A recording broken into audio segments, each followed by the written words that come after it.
Hi, this is Nick Dragata at Heroes Con, and you're listening to 11 O'Clock Comics. A lot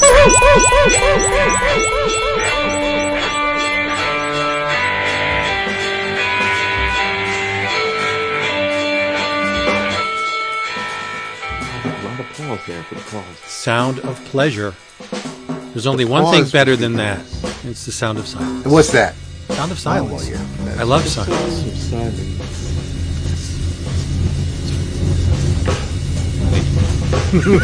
Thank you. I'm here all week.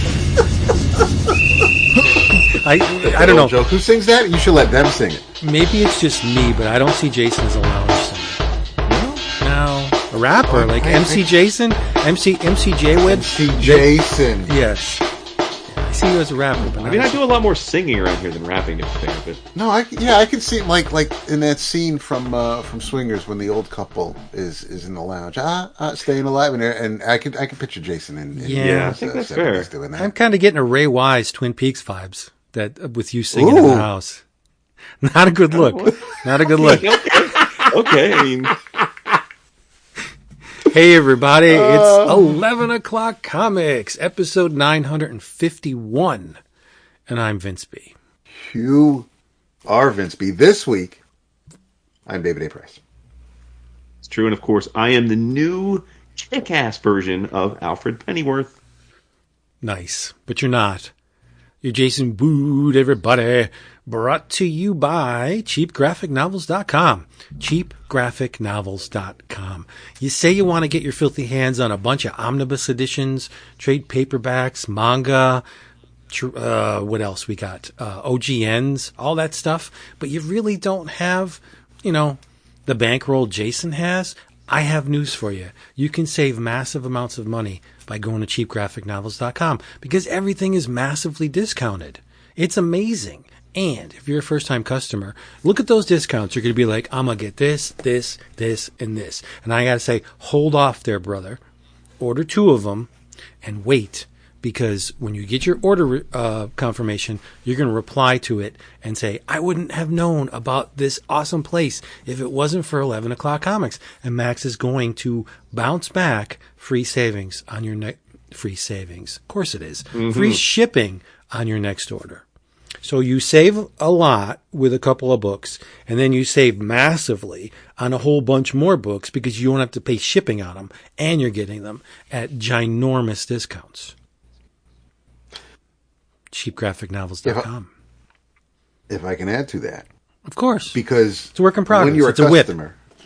Well, what I like about being a customer, ordering from Max is that you'll get a CGN email letting you know what the new releases are for that week, and there's usually a top 5 and then a Max's pick, and this week there was something for I think for each of us, but some of the things I picked out from the email that I want to highlight is one of my all-time favorite stories.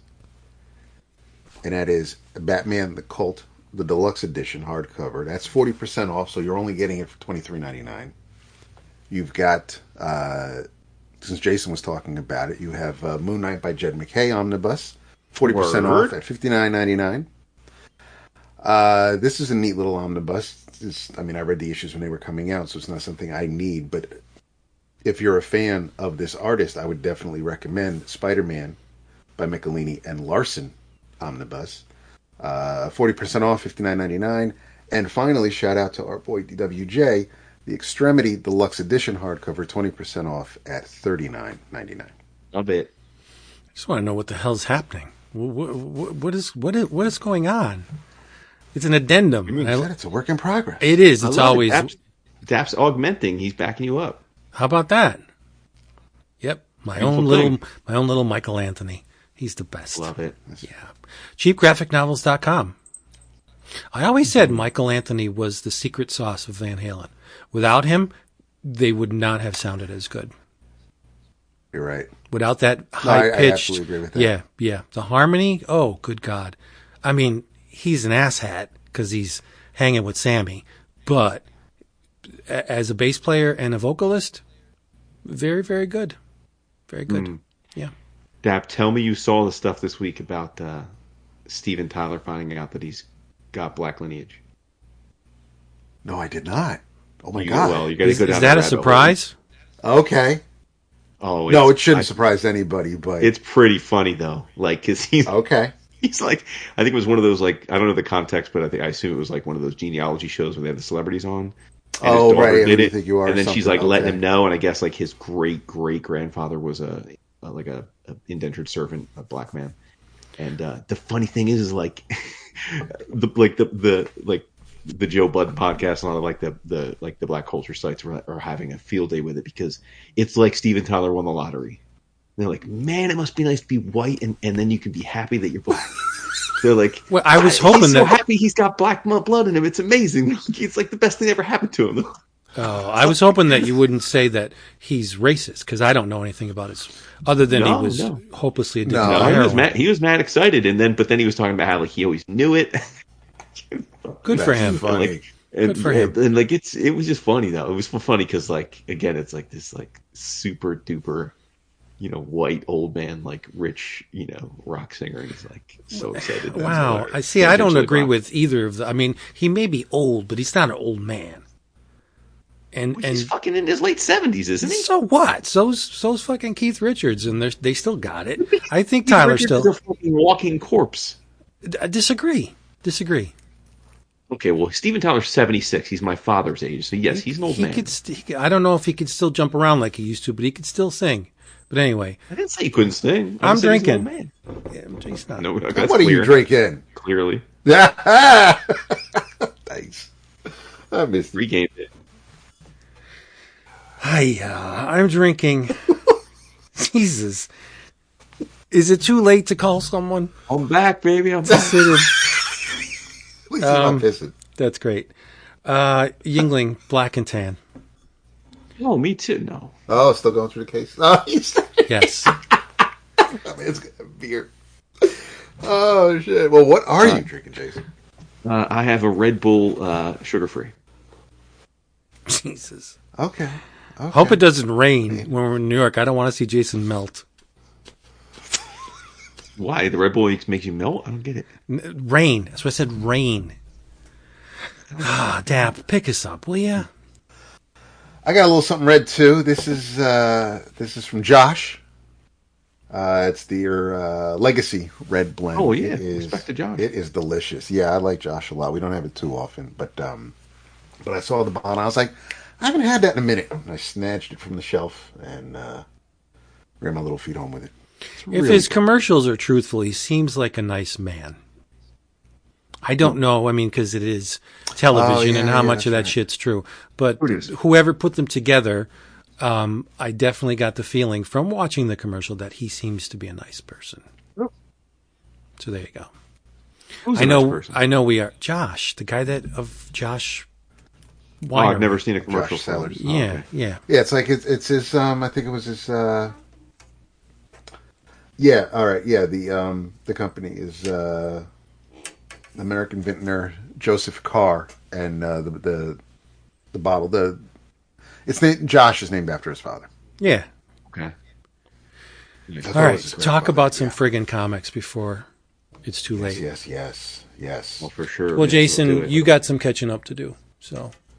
I do. I have a lot of things I really enjoyed, especially since it's been 2 weeks. So it's one of those weeks where you don't know what to give love to because you're worried about what you're not going to have time to give love to. Right. Those. We can go for 4 hours if you want. Okay, cool. But I'll jump in because it's on brand, and I'll talk about the vampire book because why not, right? This is the year of the vampire, by the way. I feel like there's been like 87 vampire comics. But this may be the best one yet, Vince. I doubt it. And Dap, you're gonna love it too. I don't know if you've read it one way or the other, but I'm talking about Dracula Book 1, The Impaler, written by. You don't remember I talked about this? I was probably out that week. I think he was. He may have been. Actually was. Yeah, I had no idea you talked. There you go. Well, I hope you liked it. Of course I did. Okay. Well, you never know. I mean, the way you're saying it, but. Well, Vince talked about it. I wasn't there either, y'all. But I thought it was phenomenal. listen, Matt Wagner is Matt Wagner. We've given him his flowers. He's been on the show. Great writer. That part didn't surprise me at all. But real talk, I did not know Kelly Jones still had this in him. I know you may think that's sacrilege, but like, I didn't come up on the Kelly Jones DC stuff, right? Like, it was all kind of retro for me in my exposure to it. And like, he definitely had some super hot fire line work back then. But I feel like in the last, I don't know, 10, 12 years that I've seen him pop up occasionally places, it doesn't look like what I thought of when he was quote unquote Kelly Jones. Yeah, I agree with you. Yeah, so like, but I thought this book was fucking incredible. I thought he crushed it. I mean, I thought the composition, it had a hugely psychedelic vibe to it in the color play. And I know that wasn't him, but I mean, just like the whole, I thought the panel layouts and the page composition was just crazy. Like I don't know, man. I thought it was just so, like, it seems like he poured his heart into this thing. And it was surprising, wasn't it? Right? Yeah, exactly. Yeah, it's very surprising. And I thought I'm glad to hear that you did read it and talk about it because, I mean, to me, as someone who obviously adores vampires, and part of that is certainly the OG Dracula mythos, I really was blown away by Wagner's delving deep into the occult, esoteric stuff from the novel that really doesn't get fleshed out in the novel at all, and turning it into an entire volume of almost like a prequel to Dracula, right? Like an origin story. And I mean, I'm certainly nowhere near the student of the occult that you are, but so I'm curious what you thought, because it seemed very genuine to me. I mean, from like, it seemed like Wagner really put the time into building up a really legitimate occult background to this, right? Like, to make it all fit together. And I really thought that added to it. I mean, I assume volume 2, because there's 2 more volumes to come. I assume volume 2 and 3 will be by almost by default, like, more conventional, because they'll be the story we're more familiar with. But I just thought it was a home run, man. And like, I really wasn't, obviously I read it, so I wasn't avoiding it, but I didn't, when I opened up the book, I didn't have some grand expectation of like, this is going to be amazing. I just thought, okay, well, Matt Wagner's writing a vampire book. Like, I'm down for that. So it was a real pleasant surprise too. I thought it was amazing. Right. I don't normally do this, but I'm going to piggyback on you with another Dracula book just because for the only reason that we've never had a Dracula-O-Rama, and I don't know if we'll ever have the chance again. Let's do it. But I agree with everything you said about Dracula the Impaler. If you've read Mage, right? Yeah, of course. Well, yeah. Wagner has his occult knowledge. Mm-hmm. He is a learned man in that subject, I would assume. Yeah. If he's not, he fakes it really well. So nice. But yeah. You're not reading this, and I think it's kind of sad because I read the first volume. Oh, you did? Yeah, okay, we'll get there. I think this is one of the most offbeat, left field, oddest reinterpretations of Bram Stoker's Dracula that I've ever read. It is just so strange and unpredictable. It's Dracula Midnight Children, Volume 3. And if you're looking for it on the bookshelves, it begins with a hashtag. Hashtag DRCL. They took the vowels out. There's a reason for that that's stated in this volume. I won't say it, but it tags on Mina Murray. There is a sequence in this book. I've never seen anything like it, and I doubt I will ever see anything like it again. At least pertaining to Dracula. Dracula has been preying upon Luke/Lucy. That's the whole thing with this book or this series. It plays around with gender roles and androgyny. Sometimes Luke is a very effete boy, but at night he becomes Lucy and is almost 100% to the eyes female, except he's got a little bit of dangly bits going on. But that's okay. I mean, if he identifies as a female, then he's a female, right? But so Dracula has been putting the bite on Lucy for a while. And the band of heroes, which consists of Mina, Arthur, Quincy, and Abraham Van Helsing, and Joe Sawa, they're holed up in this, let's just call it a sacred space. It's like a little convent or a little small little church, whatever they call small churches, whatever. It's a sacred space. So Dracula can't get in, right? He enters a zoo in England and makes off with the wolves. He takes the wolves out of the zoo because Children of the Night, what beautiful music they make, right? And there's a scene where he does something to the wolves that they're able to propel him like Santa's reindeer.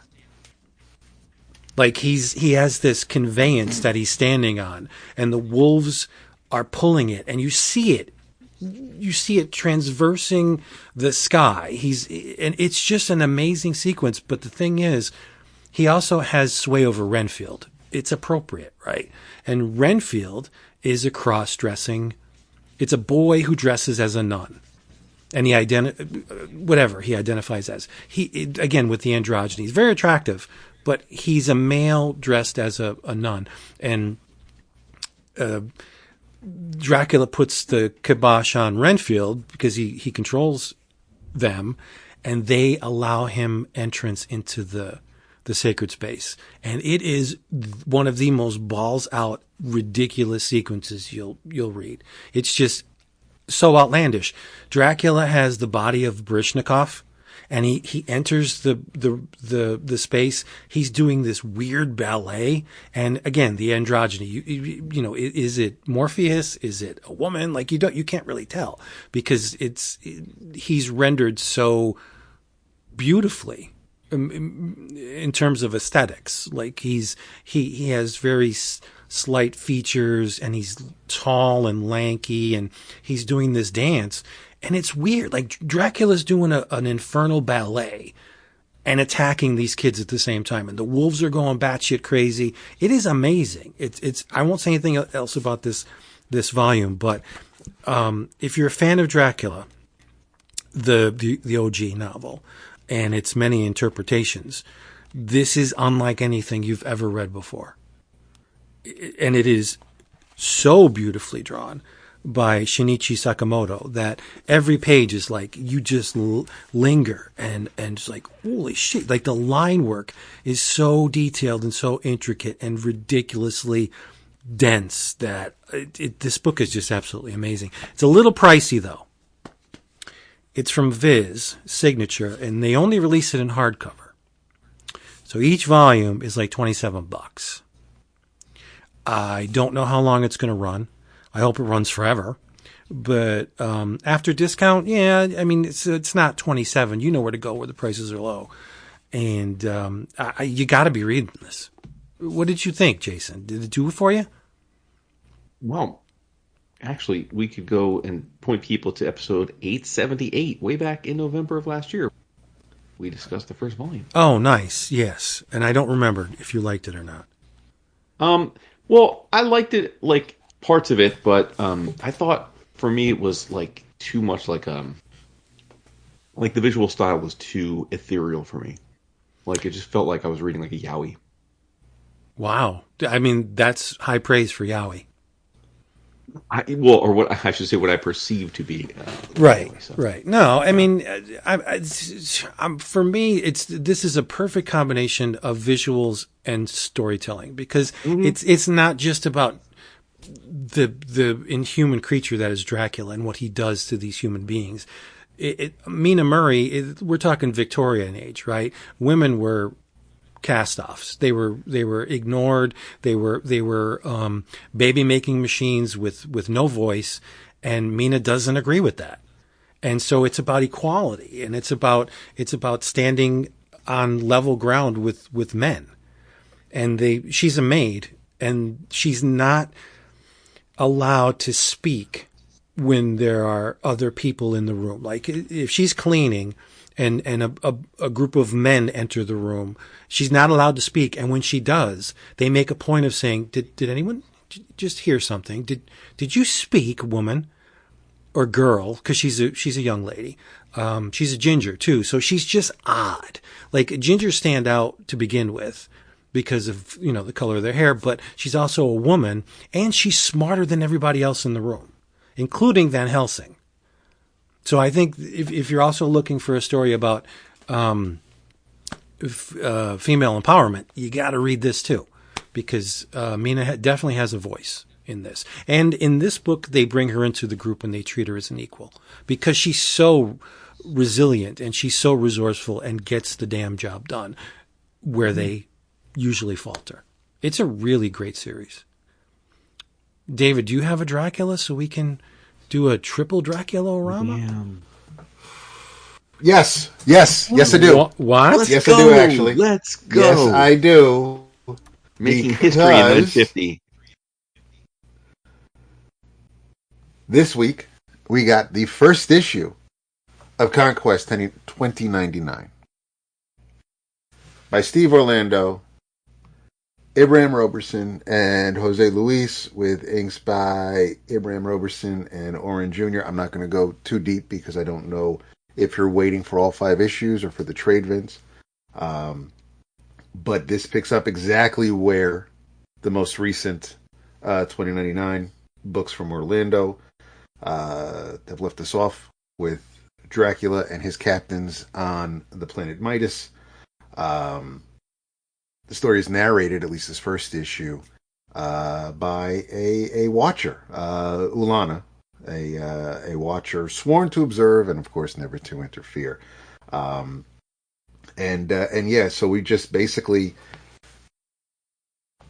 his captors have all been dealt with, and basically everybody left on this planet are now vampires, and they are going to leave this planet so they can head home to of course Domus Draconum, and that's where the first part of this issue, that's where basically the focus is on making sure that they can actually leave this planet, and while they're handling their business there, we cut to Spider-Man, who is visiting Oasis X, which is where the mutants of the 2099 universe are hanging out these days, and we meet Cyclops and Phoenix, and what Miguel is here because he's going to meet Spider-Woman, and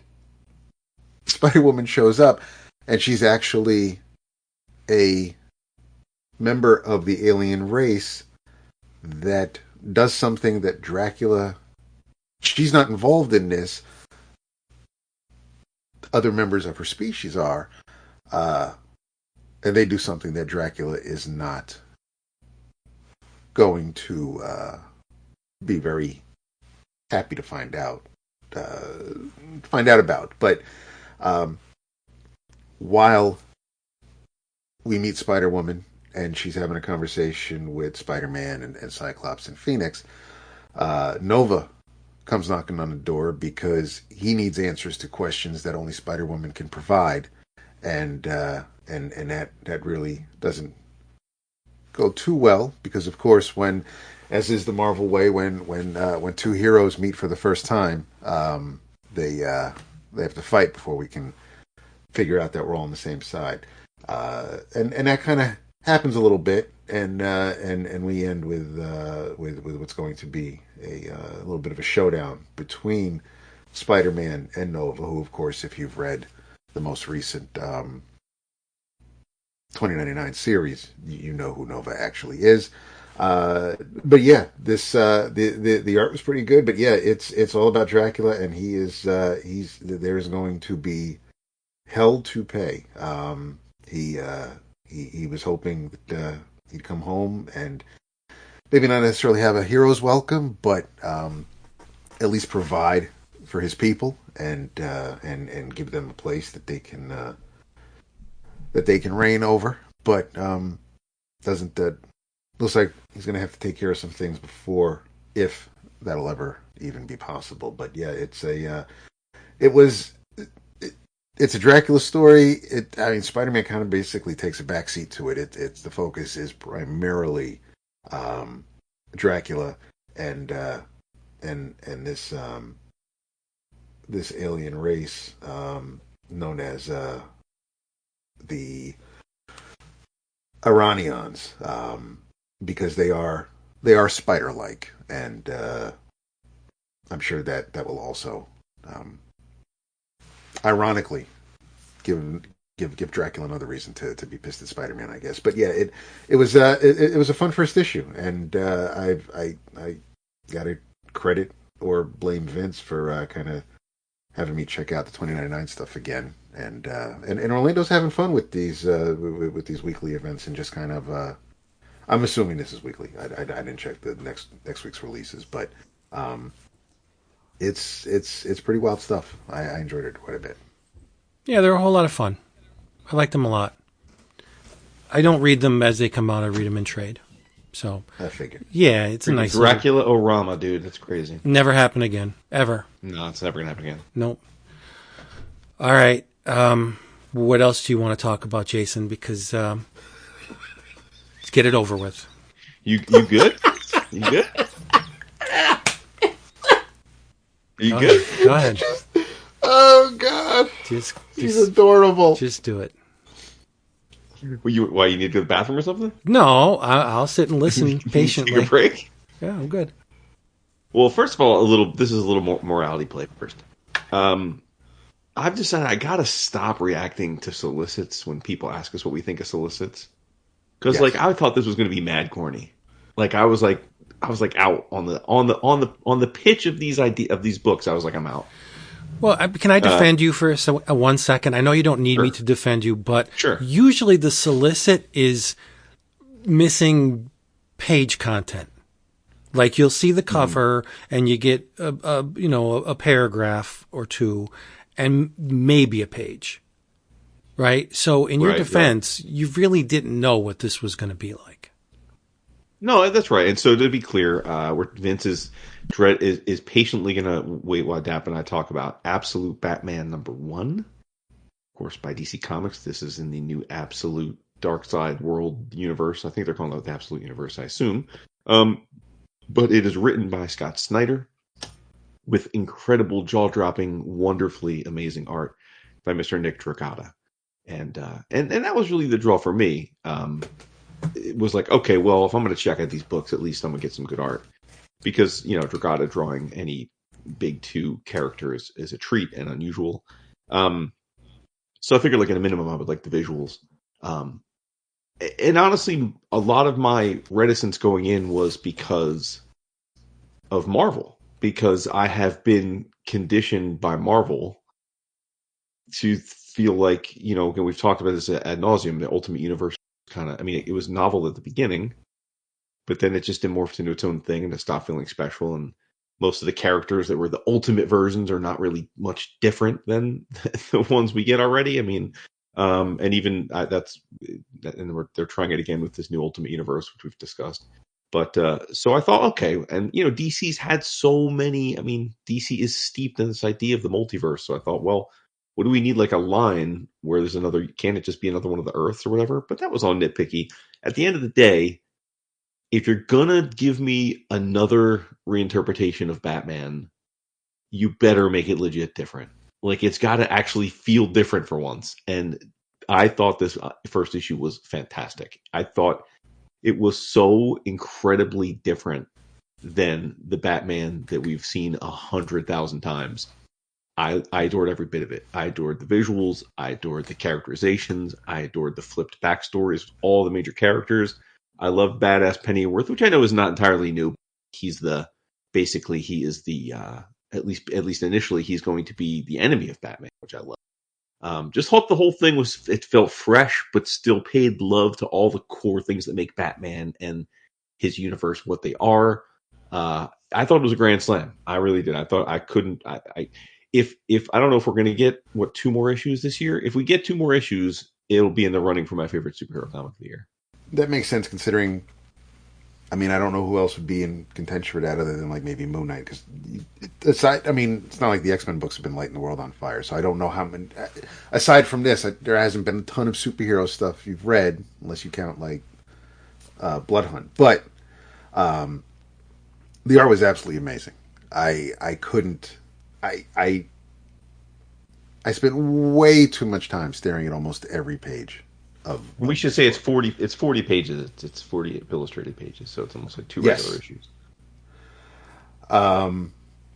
I found myself enjoying it more as the issue continued. I didn't go in expecting to write it off, but I did go in thinking we've seen countless versions of the Trinity. I don't know what else Snyder could do that he hasn't already done, that he wants to just be different for different sake, in this case with Pennyworth or Mayor Gordon, or just how he's going to flip the script this time and make something unique. And there are some things that don't massively rub me the wrong way, but they were still, you kind of just did that just to be different. But I can't lie, I am very intrigued. I will be here for the next issue. Whatever could have been a turnoff, the good massively outweighed anything that I would consider bad. I didn't. I wasn't going in planning to dislike it, but there was nothing. There's really nothing to dislike. Just having it be its own thing. I think that I thought the Pennyworth take was neat. Bruce's attitude and I mean, we basically, because of who Pennyworth is, and how good he is at what he does, we pretty much we got Bruce's origin from Alfred's point of view over the course of a couple of pages, and it didn't feel ham-fisted, it didn't feel forced. It wasn't like here's 2 pages of an intro to tell you how we got here. It's just, I mean, we're learning as Alfred is, which I'm always a fan of that. I appreciate when the reader or the viewer can kind of go along with the ride with the newbie, and we're all catching up at the same time. I was pleasantly surprised. I mean, I wasn't. If anything, the whole thing with what was going on with the Maronis and the Falcons like that, you want to establish something, that's fine. It was a little bit of a speed bump for me, but I get why those scenes exist. But as far as the issue proper, the meat of it, everything Batman, I liked it way more than I thought I would, and even the surprises were kind of neat as far as the tweaks on The way the suit works, yeah. The way the suit works is amazing. Young Bruce's backstory. Yep. Was very nice? a modernized take on the death. Yeah. No pearls, Vince. It was No pearls. Oh. Well, and a major. was- well, yeah. I mean, it's even more. Yeah, but I'll give it to Snyder. Because I don't know why I didn't think it wasn't until the last page that when we get the credits, because for a while I thought that when I started it, because I didn't look at the names on the covers, but when I started, I was like, I thought Aaron's writing the Superman book, right? I thought Aaron was writing this, and I'm like, this doesn't really sound like Jason Aaron, or if it does, like I was just trying to figure out, like I thought Jason Aaron was writing this, and which may have also played a part into why I was taken aback when I got to the last page and saw who actually wrote it. But yeah, I did. I liked it. I'm not going to do the corny jokes about being all in or anything like that, but I am. I will definitely be here for the second issue. I'm still. Well, no, I can't even. I'm not going to say that. I don't know. Basically, just what I've seen and after the All In special, I wasn't sure how I was going to feel about Superman, but of course I have to check out the first issue. I'm going to check out the first issues for all of them, but I'm definitely coming back for the second issue of Absolute Batman. All right, good. That's what I like to hear. I mean, I know that you've read all the Batman you ever need to read, Vince, but I will say that if you remember when Nick was on the show, he talked about how he was so taken by manga, and that Fist of the North Star is his favorite manga. And I was watching. He did a little live stream today with Felix as they unveiled the original art page by page. And at one point, Nick was talking about how he drew this with as an homage to Fist of the North Star. Like Bruce is built like him, you can see it. The fights. Yeah. You looked at it. I didn't all look over at the it. place. Yeah. You're always so weird. Like you. I'm not gonna try and. He's definitely got to check it out. He's got to check it out. Oh, I paged through it. I think it looks very, very good. Yeah. There's a lot of tips of the hat to Frank. The pages with Nick really says that. Yeah. the clustered panels, real small clustered panels. No, it looks great. It really does. I'm going on the record. Unless it's written by Frank or Alan Moore, I really don't need to read another reinterpretation of Batman. No, I get it. I totally get it. Yeah. My heart is like, I'm lying. I don't really care if you liked it or not. But I'm the fact that you got enjoyment from something is a good thing. Yeah. Yeah. No. Well, the thing is I think too it helps with, like whether or not a character is a sacred cow to you. And Batman isn't a sacred cow to me, so you can turn Batman into a green crystalline alien, and like, I'll give it a try. I mean, it may not work, but I'll give it a try without like feeling some kind of way. But for and there are, we've talked about this, like, but there are characters at the House of Ideas where I often think their reinterpretations are corny as hell because I have like that's not my version. So I get both sides of it, but I just thought this was. Dap, you were to your point about like not realizing it was Schneider. Like that's the thing. I mean, I think this is. It just felt different. It felt different. Like it felt like Snyder was actually having fun doing a comic again. Yeah. Which, you don't want to psychoanalyze. Who the hell knows? But it definitely read like there was more energy to it. That's for sure. And again, I'm sure Nick's work drawing a comic is going to add a lot of energy to something. So maybe that's why it feels different. But I just like it's not fair. But I compared this to what we're getting with the Wolverine joint with Capullo, and I think there's a difference, right? There's like one prestige book it feels like everybody involved was incredibly excited to pull this off, and then the other prestige book feels like they're both just cashing the check because there was demand for it. Yeah. Well, Jason, you weren't here last week, but it was a learning experience for me because I didn't. Yeah, maybe I did. I kind of went off a little bit on the fact that DC fucked up Legion, specifically Snyder fucked up Legion again in that All In special. And the lesson learned was like, why would I get worked up over shit that I can't change?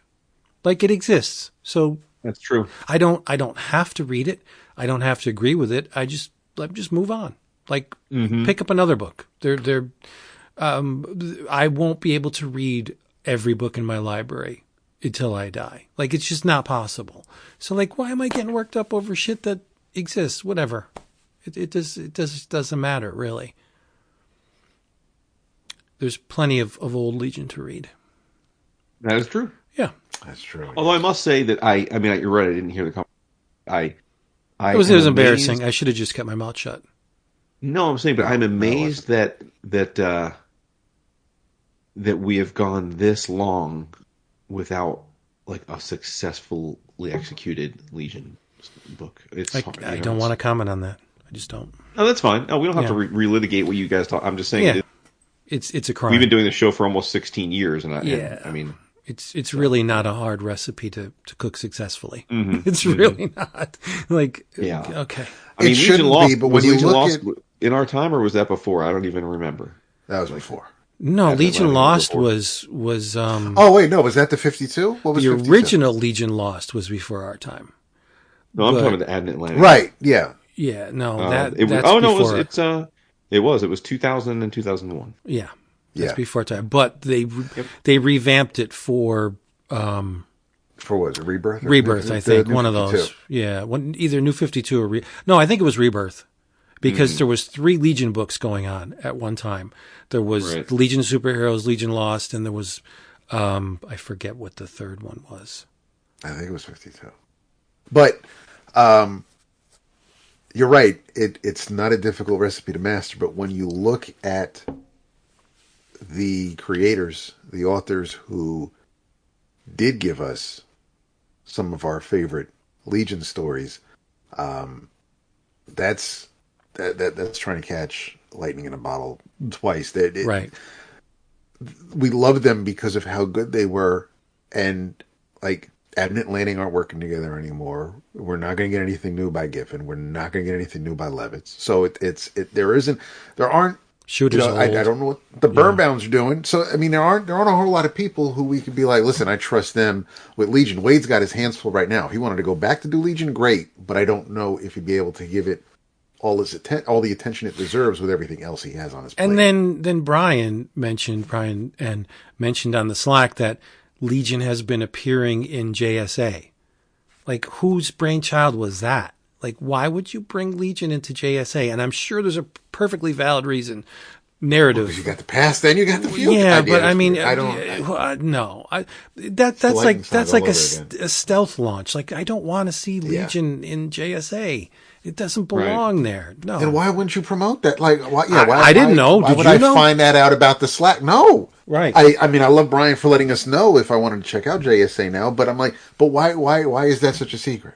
It doesn't make any sense. I haven't but seen it any just, solicits in it's DC it's Connect just about it, more but- of the same from DC when it comes to the Legion. It just doesn't make any sense. I don't know. And to that, and like he said, since I guess this particular version was introduced in Dark Knight's Metal, which I'm a little surprised that either it wasn't very memorable or you just forgot, Vince. But this is why I wish editor's notes were used more often, because All right. that would have been nice to know. Yeah, that but this it wasn't a 'cause major part of Metal. It was just like almost a walk-on. I don't remember them having that much play in the story, whatever story was like there. a panel with alternate reality characters. It could have or something? been. That was it? I tell you the Okay. truth, I don't remember. So it didn't rub me wrong back then, but yeah, whatever. I have something that rubbed me all kinds of the right way. That's what I'm talking about. Yeah, and I Do think we tell. should talk about this because again, I gotta get you guys to read this because this was in the running for the best thing I read this week, but it didn't quite garner that award. Hopefully we can talk about the thing that did, but this is a new manga published by Kodansha. It's written and illustrated by Manabu Yashiro. It's called Tank Chair. It's a wheelchair. It's a weapon. It's Tank Chair. Funny. No, it's a wheelchair. Here's the story. It begins in this Gincheng Island, which is purportedly the most dangerous town in the universe. Okay, there are ne'er-do-wells, massive amounts of ne'er-do-wells, gangs, assassins, just plain bad people, and they're augmented. They're mutants, or they've been started by some process where one of the big bad guys, his name is Goro Arashiyama, and he's a giant monkey, a massive monkey who wears the bones of those he has killed as like trophies. So he has this huge necklace of human skulls and bones, and he's just incredibly large. But there are these gang bosses that, just you can write the story. They control different parts of the turf, and they're always at war, but they're massively, ridiculously powerful. And there was an assassin, well, there is an assassin named Nagi, who, in trying to protect his sister, Shizuka, he eventually killed an entire gang to protect this girl, but in the process, he took a bullet to the brain. Now, you would think, bullet to the brain, his days are over. But miraculously, he lived. His brains are all scrambled, and he's relegated to a wheelchair. He's in a comatose state. So Shizuka is tending to her brother one day, and a mosquito lands on his cheek. And she goes to smack the mosquito. Now, she wants to kill the hell out of this mosquito because it's on her brother. So she has murderous intent on this mosquito. She wants to end this thing's life. And she comes at his face and she smacks him, and Nagi comes out of his stupor. It turns out that any kind of grievous bodily harm, if somebody has murderous intent and it's directed towards Nagi, he pops out of his coma. So what Shizuka does is she lines up all these hits. She looks for the biggest, the baddest, the dangerous, the deadliest criminals, and she takes a contract hit. But in order to wake up her brother, she has to try and murder him.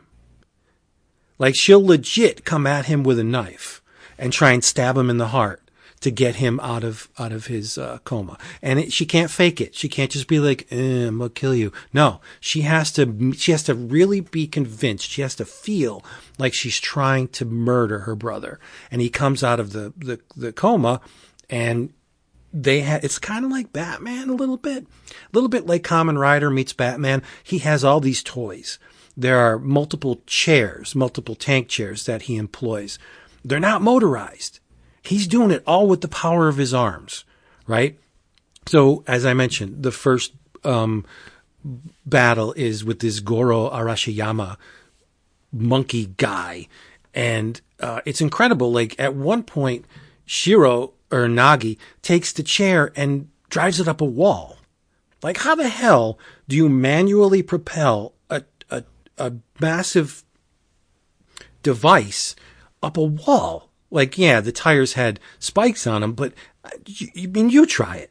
It's got to be incredibly difficult. Like, he was a great assassin, but now he's even better because the more his life is in danger, the little bit like Hulk, maybe, the stronger and the more resilient he gets. So as a way of providing therapy for her brother, because hopefully she'll pair him with somebody that will push him to the very limit of his life, and maybe he won't lapse into the coma again. That makes sense, doesn't it? Sure. I think it does. Yeah. Mm-hmm. But I mean, this book is just wall to wall carnage from the beginning to the last page.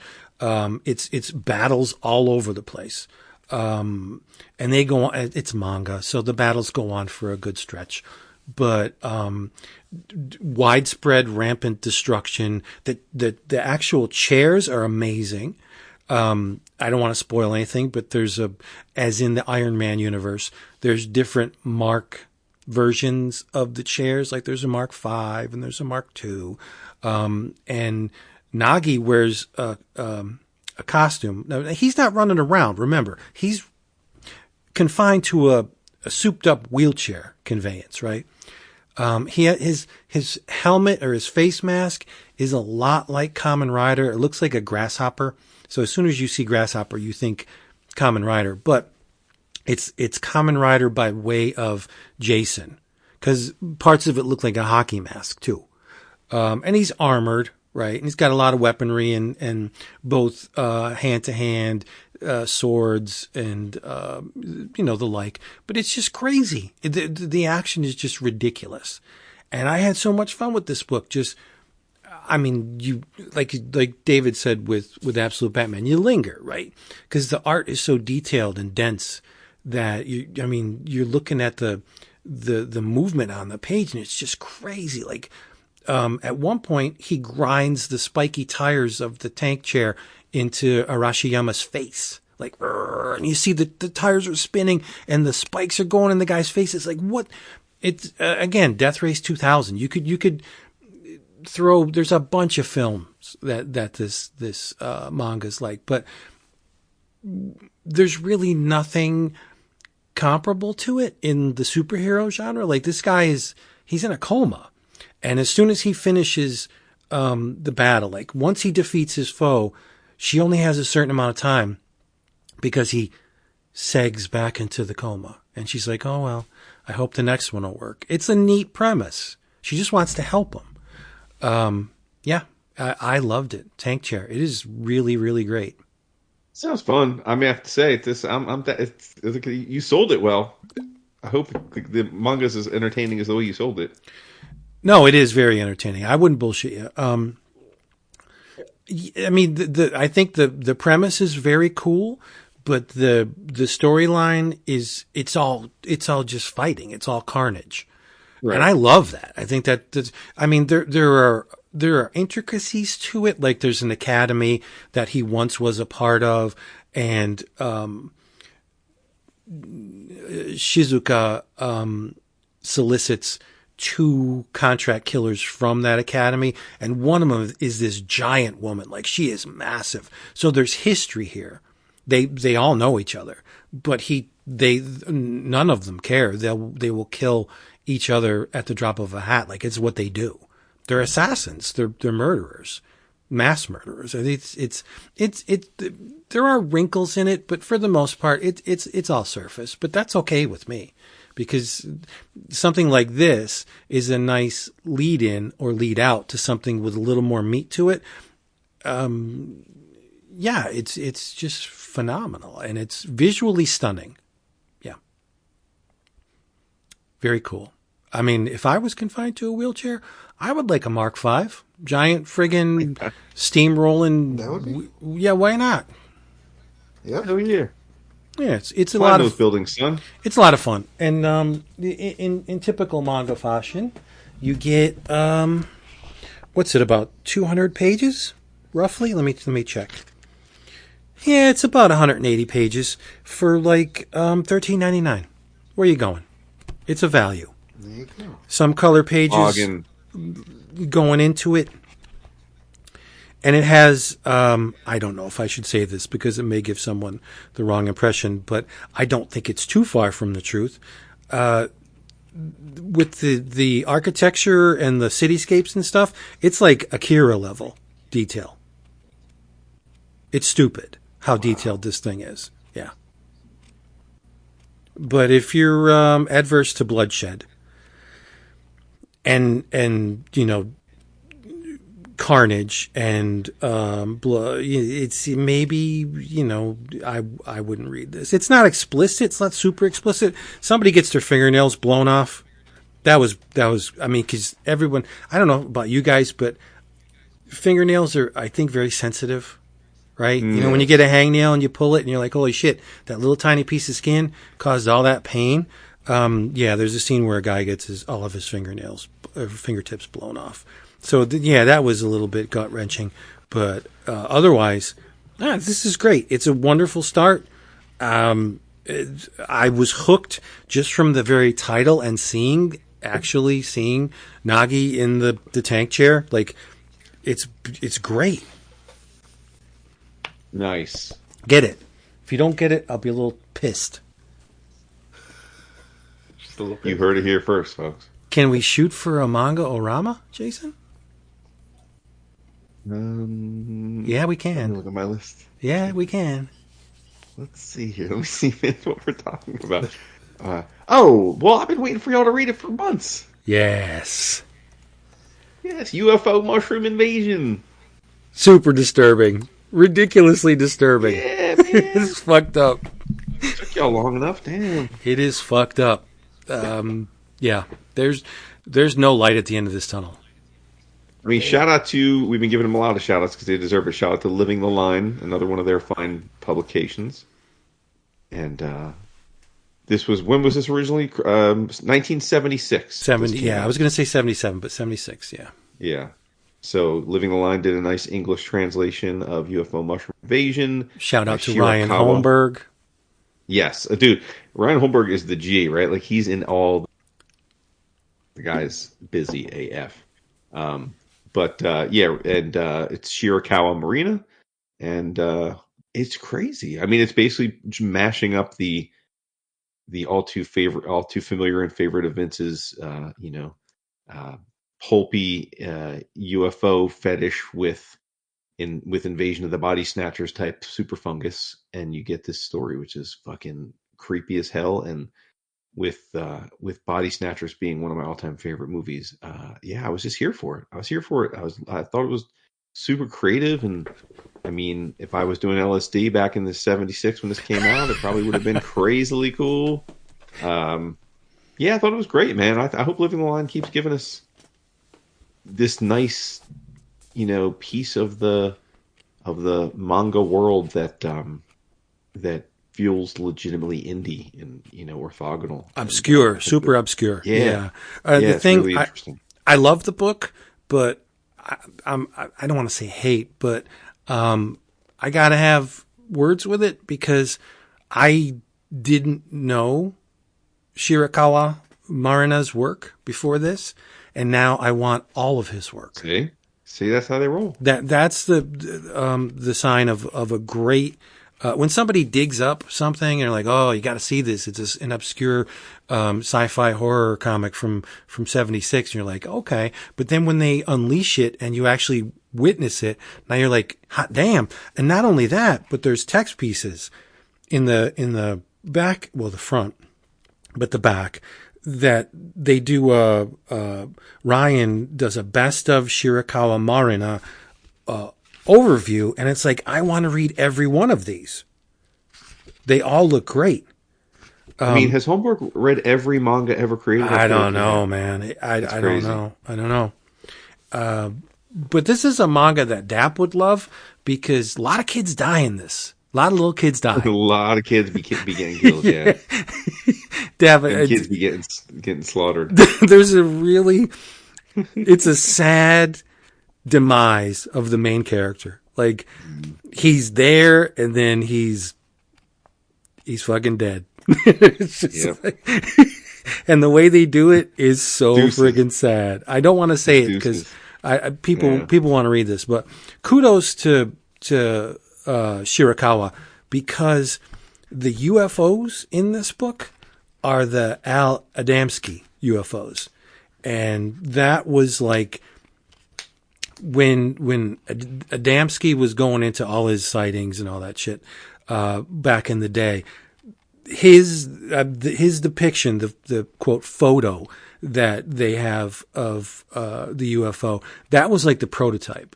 Everybody way back when was like, "Oh, it's real. That's it. That's what UFOs look like," and it almost became like an archetype for the flying saucer, because it's been used in I don't even want to count how many different comics and movies, and it's just it's iconic. It's iconic. Yeah. Weird.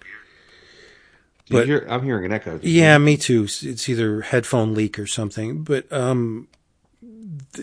it's the actual infected are extremely disturbing.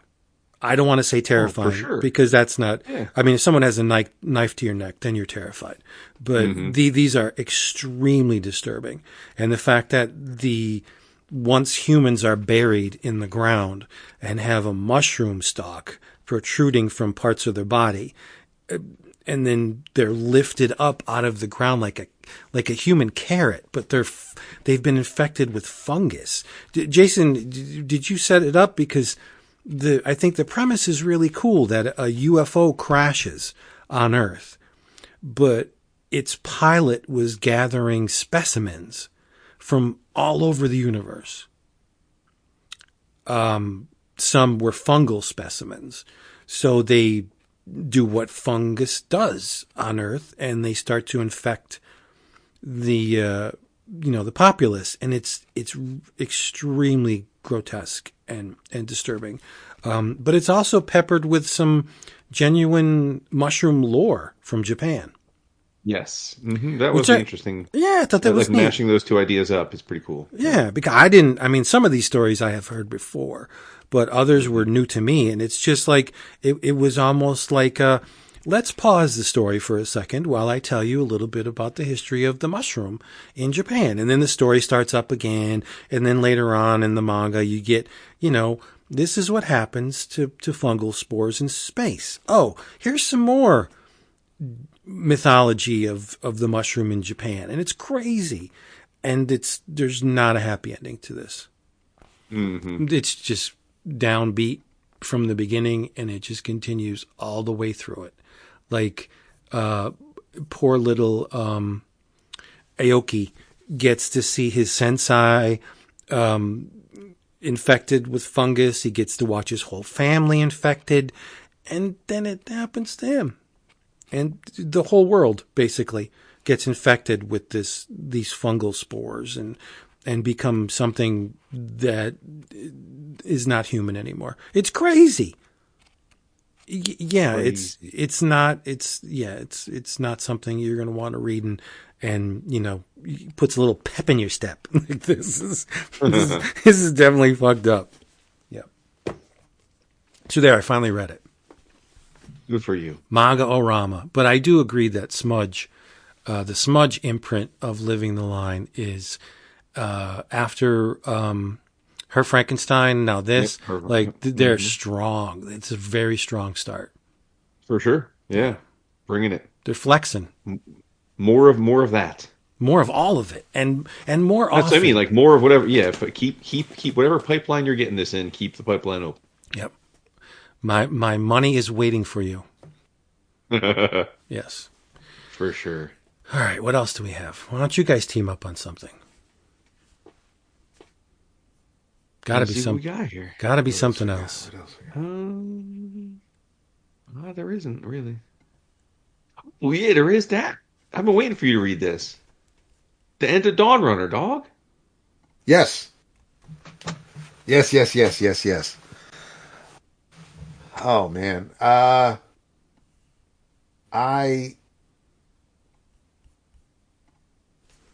liked it. It just didn't end the way I kind of hoped it would. Interesting. Okay. So, but man, does it look good? Okay. So, yeah. It didn't end the way you thought. So, okay. I guess I didn't have expectations for how it was going to end. Maybe and I thought that the postscript of this to me is Pacific Rim done right. Like it's basically, right, I mean, This is at the end of the day, and much love to Rob V. This is he pretty blatantly rips off Pacific Rim. I mean, it's almost identical, which is fine. Yeah. But then he do it, do it right. But but then he gives it, the depth I think the films lacked in terms of the characters and the way that the human interaction with the mech. I mean, I just thought the whole thing was. But we, as we said when we talked about the first and second issues, the star of the show is Evan Kagel. I mean, dude is drawing with an intricacy that is we do not see very often, right? Like it's ridiculous. I mean, it's so beautiful, and the fact that he's coming to do one of these DC books has got me pretty hyped. Because I mean, I think he's just incredible. I don't know where he's been all our lives. The art is sick. He's doing like New Gods, I think. Yeah, he's doing the New Gods. It's Ron V. It's the same team. It's the same. Yeah, that's insane. The art is absolutely what really drew me to it. I mean, I like Ram V. I haven't read everything he's done. I haven't read a Swamp Thing. I know everybody who's read pretty much anything that Ram V has done. It gets all the accolades and it seems to be well deserved. But I mean, if this wasn't my introduction to him, but at least I have something now that I know that he can bring the goods. But the art has just been it. We've been lucky lately with some solid art on some of the books we've been enjoying. But sure. I think I was just, when I say it didn't end would have liked. I was kind of hoping for just a little bit more of a happier ending. And I see. Right. Yeah, that's true. I mean, basically, the little girl gets orphaned, and I mean, it's for all intents and purposes, and yeah, provided no, we I know mean, how much longer she has too. But also, I mean, it's yeah, not like the and yeah, I mean, the bad guys do get theirs to a degree, but they're. I mean, I'm not saying they're not left whole, but they are left standing, and so it's kind of it's one of those stories where it's like, you know, life doesn't always give you what you want, and sure.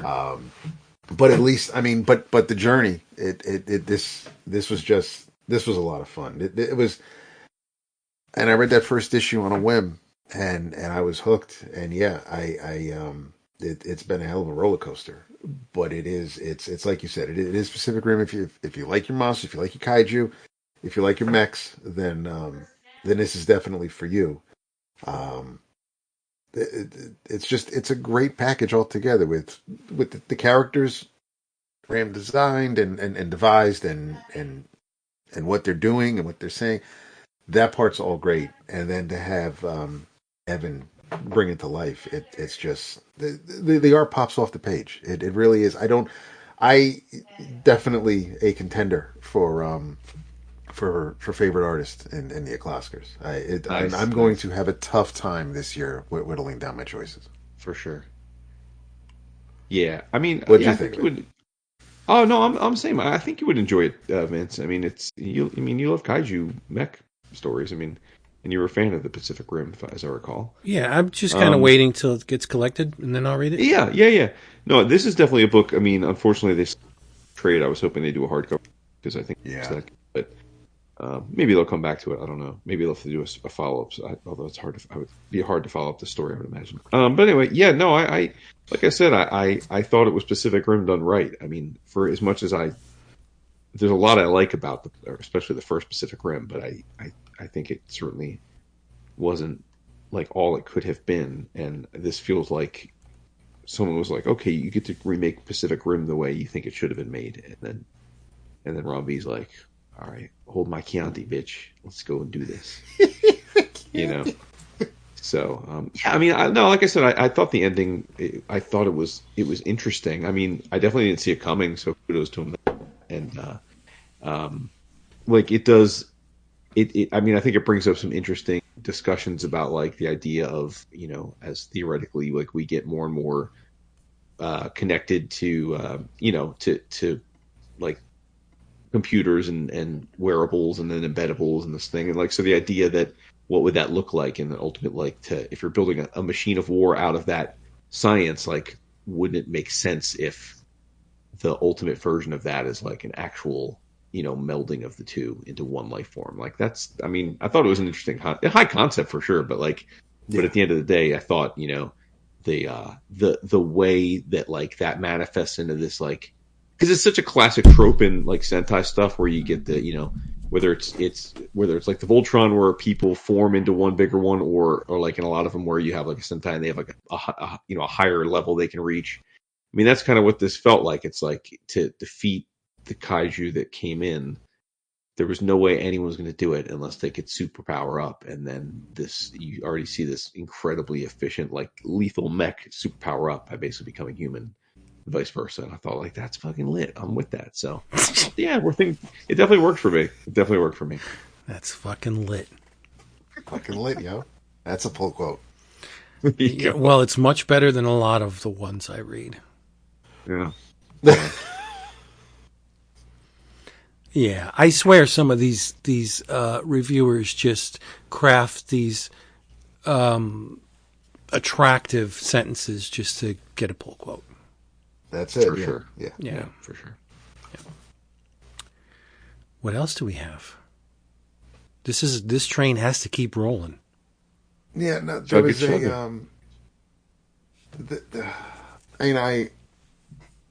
this should have been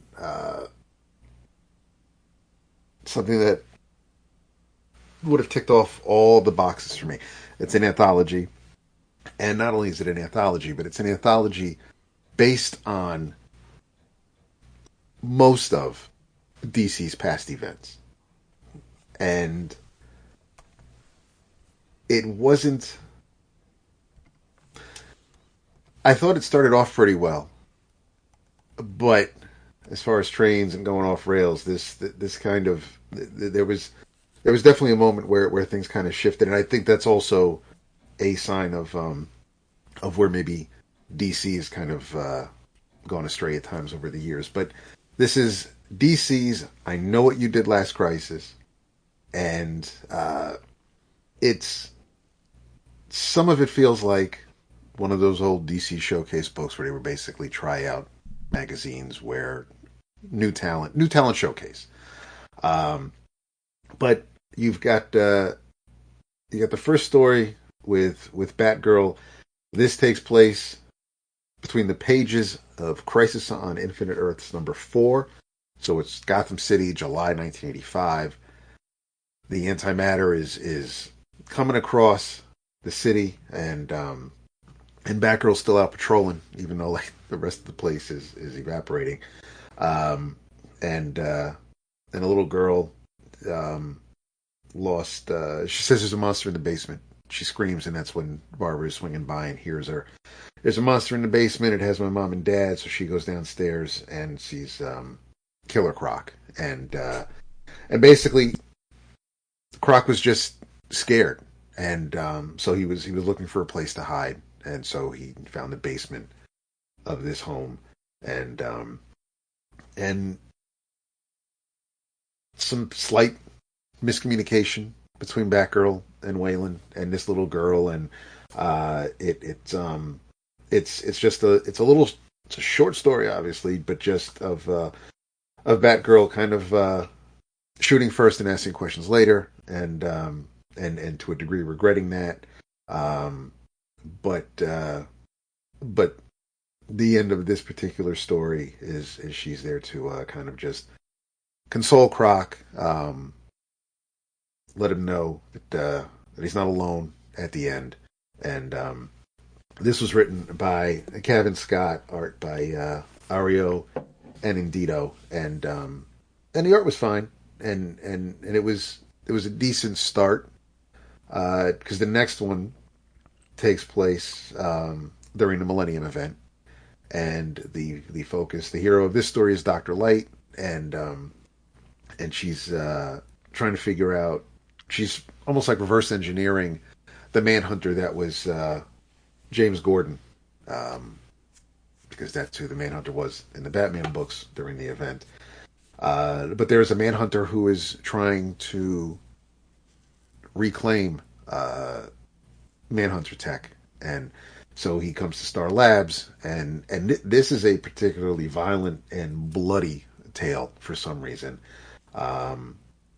Things don't go well for Dr. Light, but she's smart enough to she outsmarts the Manhunter. That's written by Nathan Kyanan and Cayananan. Art by V. Ken Marion, and it doesn't really match. Oh, neither did the Batgirl story. That doesn't look like that was drawn by Pérez, but this doesn't feel like a Joe Staton drawn book. It's definitely of a 90s era style art. Third story takes place during Final Night. Focuses Birds of Prey, and Dinah is going after Scarecrow, only to have the corpse of Green Arrow trying to attack her. This was a weird tale by Ashley Allen and Jose Luis on pencils. The 0 Hour story is basically the JSA, and particularly Sandman, Wesley Dodds. This one was just weird. I have no idea where, what issue, what pages, what panels, where in 0 Hour this story was actually supposed to take place. And this was just, like I said, this was just weird. Written by Matthew Levine. Jordi Tarragona is your artist.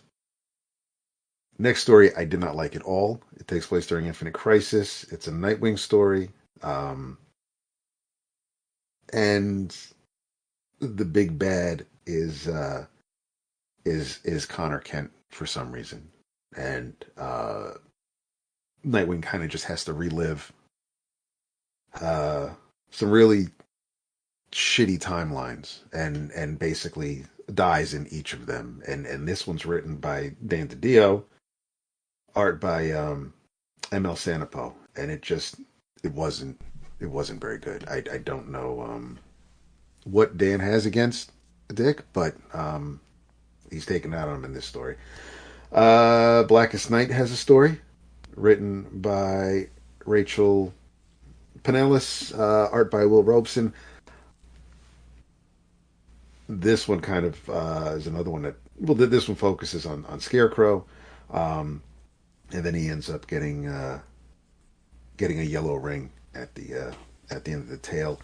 And then there was a story that takes place during Final Crisis by Dave Welgosh, and art by Sid Koshin, and it involves Lex Luthor for the most part, and it's just weird. So I kind of I'm sorry. There's one last story, and this one takes place during Flashpoint, unfortunately, and the hero of this tale is Midnighter, and it's written by Rex Ogle, art by Adam Graphite. The art's kind of cool, but I'm not sure where it's supposed to happen during Flashpoint. So there were a couple of decent stories, but overall, I was hoping for something slightly better. There are times where DC's anthologies do kind of do hit the mark, and unfortunately this one didn't. And I mean, you've got all the events over the years, whether it's Bloodline or Armageddon. I mean, you've got so many choices, and I'm not sure why really they decided to go with what they did in this book. But I did enjoy the stories that I did like, but overall it wasn't really. It didn't land for me. I was a bit bummed by it, unfortunately. So now we need something to pick us up. Oh, I got something to pick us up. Good. See, you went in with no expectations, and, well, some expectations, and were kind of, not wowed by what you read. Yep. I went into this book with very little expectations, because this character is one of my sacred cows. Being a psychotronic film buff, I love the Toxic Avenger. Always have, always will. I will devour anything trauma. The lesser quality, the better. And I read the Toxic Avenger #1, and it's from Ahoy. I was deep into Ahoy when they first started, but then I kind of lost track of the company, and to be honest, haven't ordered anything from them until this. But I was duty and honor bound to buy this book because it's Toxic Avenger, right? I need to read it. Not only do I love the movies, but I was a really big fan of Marvel's take on the character. I like what Marvel did with it. You remember that book? Toxic Avenger at Marvel? Never had. Nope, do not. I remember it. I didn't read it. For real. It didn't even last 12 issues. I think it lasted 11 issues. Doug Munch wrote it. And it was silly. It was everything that you would expect from Toxic Avenger. But the reason why I'm bringing it up is because Marvel's book stayed closer to the events of the films than this book. This is a little bit of a strange take on Toxic Avenger. Now, there was a reboot of Toxic Avenger that was released last year. Peter Dinklage is in it, and wow, Elijah Wood, Kevin Bacon. But there's a problem because the film didn't get a theatrical release. It was only shown at film festivals, and it's not even out on disc. So only select number of people have ever seen this film. Okay. But from what I hear it's about, this comic isn't about the reboot either. But their heart's in the right place because they tick off a lot of the Toxic Avenger boxes that one would expect to encounter in a comic about the Toxic Avenger. It's written by Matt Bors, illustrated by Fred Harper, color by Lee Lowridge. Melvin's here, our hero, Melvin, Junko. And there is a train full of toxic waste that is overturned. And Melvin seems, he doesn't seem, he gets doused by toxic sludge because he was running from a group of YouTube pranksters who were recording what they hoped would be their continued abuse of Melvin for their YouTube channel. And he gets doused, some of the YouTubers get doused, and Melvin becomes the Toxic Avenger. And Melvin has, he's odd. Well, it goes without saying. If you've seen the original movie, Melvin is very odd. But Melvin, there's bullying involved in the origin of the original Toxic Avenger, and there's bullying involved in this. But Melvin wears a tutu in this comic by choice. Like he just wants to piss people off. He just wants to be different and stand out, and I guess get attention. This Melvin is much more intelligent and attractive than the Melvin in the films. Like if you put the two characters side by side, they're very different. In the movies, Toxic Avenger's gal pal was blind, and her name was Claire. But in this book, Melvin has a friend who's half blind, but her name's Yvonne. So they're ticking the box with the blind gal pal, but the character's different than in the movies. But oddly enough, they're opening it up because the YouTubers got doused with the toxic sludge, which opens the door to maybe Toxic Crusaders, right? Which is neat. And we saw that. Toxic Crusaders was a toy line, a cartoon based around Toxic Avenger and Friends and Not So Friends. And Marvel did a Toxic Crusaders series. Again, it didn't last long. But it's neat because there's a character in this book called Pluto who was also doused with the sludge, and he's all deformed and inhuman looking. But you have everything that fits into the trauma aesthetic. There's corrupt politicians, there's corrupt law enforcement, there's disinformation spread by the media, there's bullying. They use the hideously deformed creature of superhuman size and strength line. This version does pick up a mop at one point and use it as a weapon. Melvin's mother's in here, and she runs a junkyard, which ticks off the junkyard box. Like it's in the universe of Toxic Avenger, but the pieces are moved around a little bit. But to say I was surprised with the quality of this book is an understatement. Because again, didn't expect too much, but the art by Fred Harper is just great. It's gorgeous. It's very detailed, a little bit Bisley-esque in some spots, right? I mean, that's an aesthetic that would work well with Toxic Avenger. But yeah, it's just it fits. The Tromaville in this comic is not as dilapidated as the Tromaville in the movies. There's not a lot of weirdos, at least in this first issue. There's not the requisite amount of weirdos running around. Like I didn't see Kabuki Man NYPD running around or whatever. But so it is Toxic Avenger, and visually he does resemble the character from the movies, and they do use those trauma chestnuts, albeit in different ways that were they arranged the deck chairs in different ways is what I'm trying to say. But it was very enjoyable. I thought it was fun.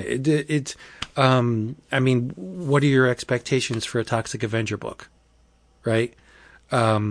Melvin transforms into the superhuman size and strength creature and does his thing, and people are smushed and mangled, and we need to get to the heart of, like, why was this toxic waste coming through Tromaville, and what are they going to do about the kids that were exposed to it? So it's fun. I mean, it fits.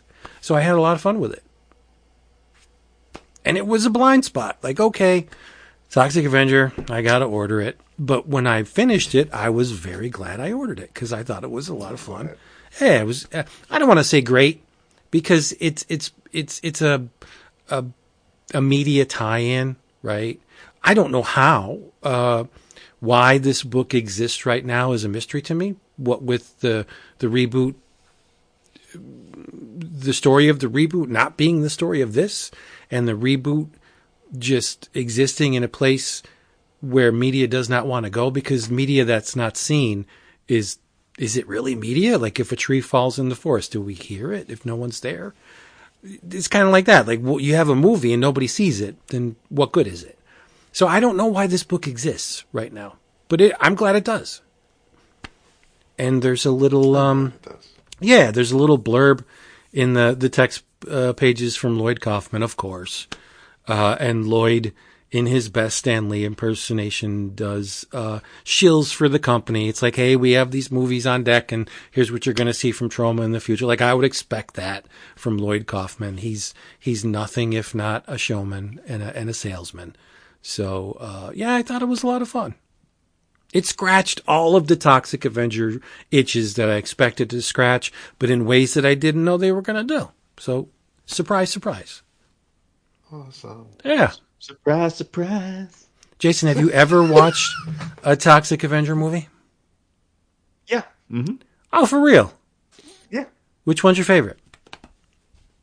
I'm assuming the one I watched was just the first one, like the original. Does he get thrown from a window from the health spa into a barrel of toxic waste? Yes. That's the first one. There you go. Is that RoboCop? It does have a lot of similarities to RoboCop, yeah. Yeah. Yeah. Yeah. Shout out to Peter Weller. There you go. And the dude who got hit with the acid and his skin is just melting off. Oh, I love that scene. Love that. Bang. He's all over the windshield. I think it was cracked. It may have been. I doubt it was matte. It may have been cracked. But when they were parodying that movie, and he comes out of the sludge, and he says, "I need a tissue." No, he says, "My nose is running." He's like, "Why, you want a tissue?" He's like, "No, it's running off my face." That just, as I was young and stupid, that just cracked me to hell up, because this dude, he was melting. If you watch the movie, you see he's just like dripping away, and his nose is running off his face. It was such a witty pun. Red was great in that movie. He was absolutely fantastic. He was Curtis. What was his name in the movie? Such a Curtis. badass. Yeah. He's wonderful in that. He still calls him Red. He'll always be Red to me. He will. Yeah. Just like he'll always be Foreman. Yep. Yeah. Yeah. I have a massive soft spot for Troma. No doubt. You do. Yeah. The money like I've thrown at... I Yeah. was going to say, that's like your perfect movies. Like, Yep. I've thrown so what much... do you think of Ed Wood? I mean, I know you like him, but... I like Ed Wood's movies, yeah. Of course. Who doesn't? But I feel like I can't think of a time where you've ever waxed poetically about Ed Wood films like I've heard you wax poetically. Well, I think they're all very different, you know. Mm-hmm. Everybody just goes to Plan 9. But, sure. Yeah. Mm-hmm. Glenn or Glenda. No, I like the story of Ed Wood more than I like his cinematic output. Right. Yeah. But that was a good biopic. That was a good biopic. Oh, that was great. It has one of the lines that I use almost on a daily basis. Martin Landau, "You're not good enough to lick my shit." That is, I use that line all the time. Thank you, Tim Burton. Yes. Dap's laughing. That line is classic. It is. It's good. Yeah. Fucking hell. I mean, it's highbrow, you know what I mean? But I use it anyway. Yes. It's very bougie of you. It is, right? I like to dazzle them with my mental gymnastics. Your eloquence. Yeah, it's such a shock coming from someone like you with your pinky out all the time when you're drinking. I'm so So, effective. Jason, what did you think of the end of Absolute Power? Oh, I thought it was good. I mean, like, the thing about an event, right, is like, I mean, so much of is the build, and when you have a conceit like this story, I mean, I think inherently, like I thought from the start, like, okay, well, there's only 4 issues to make this resolve, so it's going to be kind of like it's probably going to be like a MacGuffin, right? Or like it's going to be like, oh, like some kind of like snap of the finger type of thing. And it was so detailed, right? We've talked about this before, like the whole plan of how she took over was like so detailed. And I thought, thinking like, it just felt that like, okay, inevitably we did. And like, it's like, oh, let me pull this string. And then, oh, boom, we're back. And it's like, okay. I mean, it's superhero comics. That's fine. But like, I kind of thought like the ending felt both predictable and like just felt like anticlimactic to me, because I think if you're going to give, the setup where she's finally reached this power level through execution and decades of planning, like I feel like you got to give her a equally difficult out. Like, I don't know, like it just felt like it was like, okay, we're gonna make her cool, and then oh, now she's done again, and now it's like it just felt like, okay, that's like, and ultimately it was a 4-issue event, so I think in that constraint it worked well. I'll remember the series, like I think fondly, when I think back of all the different events that we've been subjected to, but I can't say that it, like, I don't think it's not going to be an all-time favorite or anything like that for me. Hey, for the art, maybe, but yeah, no, more is ridiculous. Yeah, no, I mean, did you talk about it last week, or did you? A little bit, because it had just come out. I mean, I was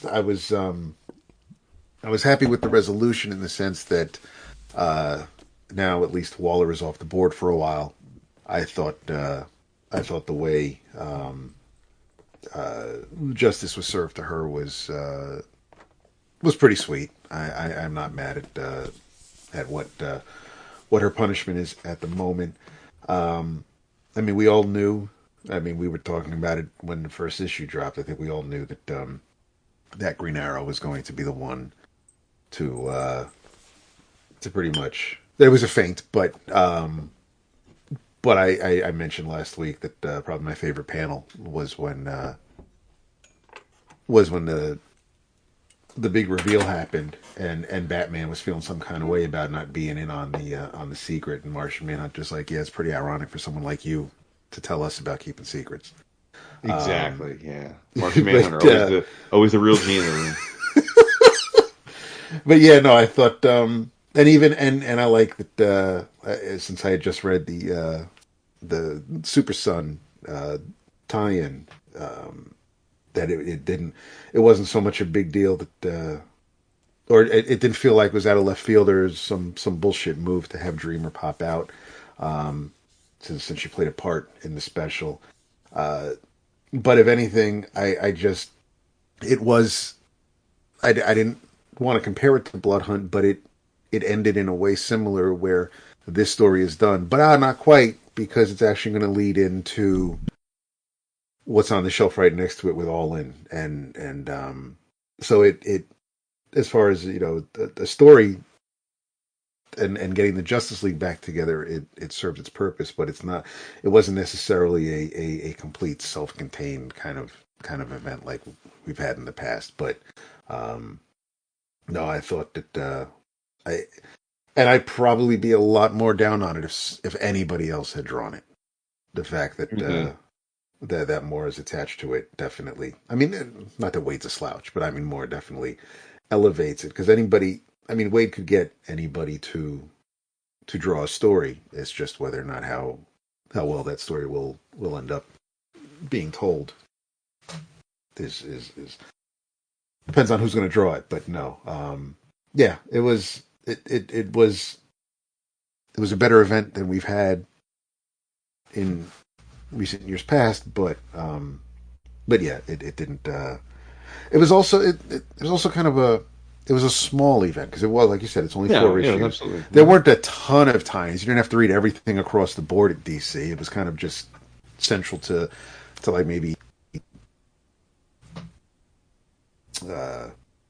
like 5 issues, 5 different titles. But yeah.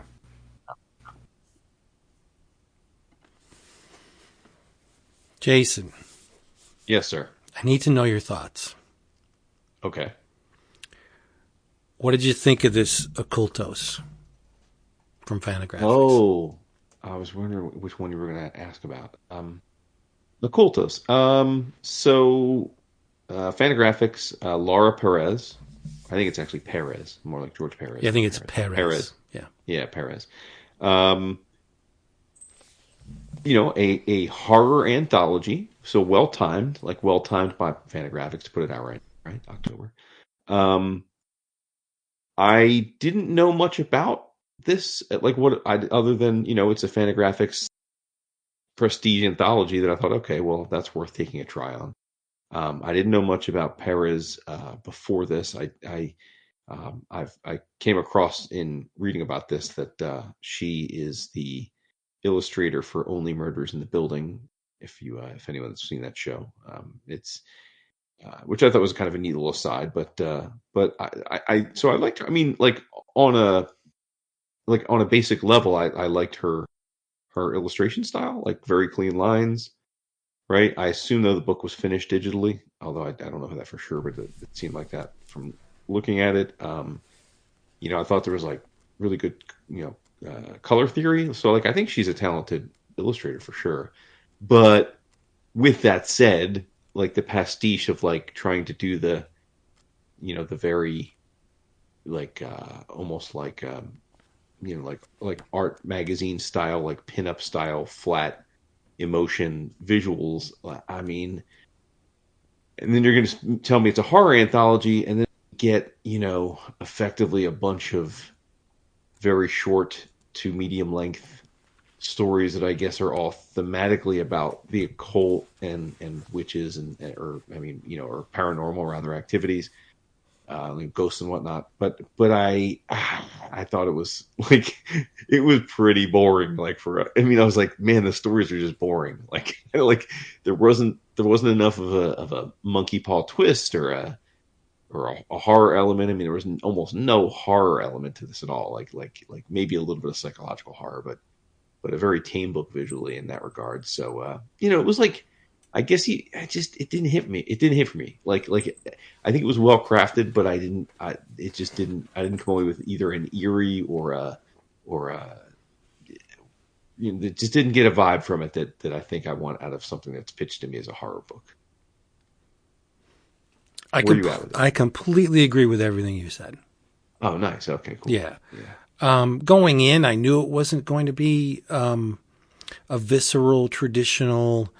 Because it was ghost stories. I mean, but yeah, I expected a more subtle take on horror, and that's exactly what it is. But again, just to echo what you said, on paper, the drawing style, the color palette, the design of this book is really smart. How the chapter heads go from black to white or from white to black as you proceed through the book. I thought she had a plan. Is it black to white or white to black? Let me see. Well, the way the chapter heads switch over the course of the book, I thought was really smart. But a lot of them aren't even really stories. They're like vignettes. Yeah. It seems like she dropped the needle in the middle of the track and, doesn't let it play all that long. So you get a taste of what's going waft. on. It's like a waft. Yeah, but there's you never aside from the featured character, that woman that has repeated chapters or multiple chapters. You really don't get to know any of these characters. There's not enough time, not enough real estate devoted to it. I think it's the detriment to this book is that the stories are fleeting. They appear to either begin or end somewhere within a larger narrative that we're not presented with. The one word, I thought this book was boring. Yeah, and I don't want to say that because right. I mean, making the comparison I'm about to make may be incendiary for some, but this kind of had like a Chris Wary vibe to it to me. Like, oh, I don't get but that. not in the right ways. Because yeah, no, I don't see that. I think, well, for me, I think like Chris Ware is like, I love looking at the way he constructs a comic, but I find it to be really dry and boring. And Yeah, okay.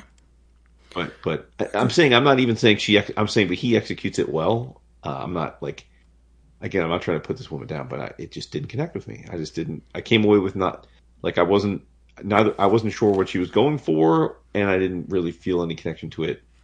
Right. There's no opportunity for connection, I think. Yeah. Maybe that's intentional, but I don't know. I don't understand why an author would kneecap themselves like that, like not to give you any kind of a tether to their fictionalized worlds. But I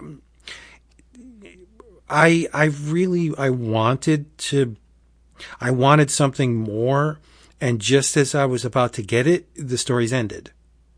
Like the character, she's laying in the bed, and this thing on her desk with the tribal regalia seems to come to life, and she communes with it, and a hand reaches out and just takes her and then that's it.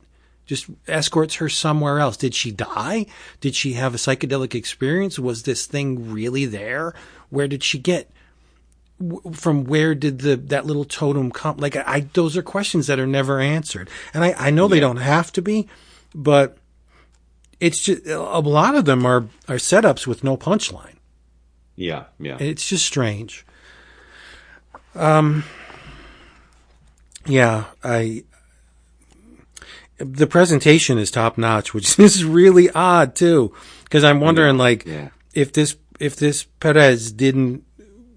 Wasn't attached to a piece of media that millions of people find worthwhile, would she even have the opportunity to publish this at Fantagraphics at all? Like that may be. I'm not trying to be nasty, but I'm wondering if the place from where she came played into the fact that Fantagraphics is publishing this. Because it's just, it's weird. That's not a compliment. Like I would expect it to be weird, but it's weird in the sense that we're not served up enough to make any of these stories resonate. Right. Yeah. Now, in her defense, relative to the whole show connection, this book was made in 2019, and then Fantagraphics translated it for our market. So she was already, and that was her second graphic novel. So, okay, 2 graphic novels, but she's attached to the right. But I'm saying this was published before that show ever existed. So, what was the print run? Like it could have been. Well, that doesn't matter. My point is it does. I don't think it's fair to suggest that and plus Fantagraphics dude doesn't strike me as the guy that's crushing the Hulu. Trendy shows. No, but the opportunity to put out a book by a relatively, let's be fair, an author that has a profile that's much higher than most of the creators in Fantagraphics stable, right? I said most. There are outliers like Hanselman and Klaus and stuff, but. I'd never heard of her before this. I don't watch that show. So you throw a book that deals in the occult and the esoteric and the paranormal, and it's coming from Fantagraphics. I'm gonna take a chance and buy it. Exactly. But it's just this will be resold. Like, I don't need to put this on my bookshelf. I don't need to keep this. Delicious visuals and sumptuous packaging aside, I don't need to keep this. And that's rare. Like, I don't part with Fantagraphics books regularly. This is not, I don't know. Yeah, I just wasn't feeling Bring it. it to Jason's. Bring it to Jason's. I want to read it. There you go. Well, you read his. He already has it. Well, damn. Okay, fine. I'm just saying. Oh, yeah, right. I'll give it to you. Sure. There you go. Why not? You're my boo. Thank you. That's what's up. That's what's up. Pay it forward. In this case, though, you'd be like, what? Because Dab Might very well be. No, Yeah. you will be, because you have far more restrictions and expectations of stuff than I do.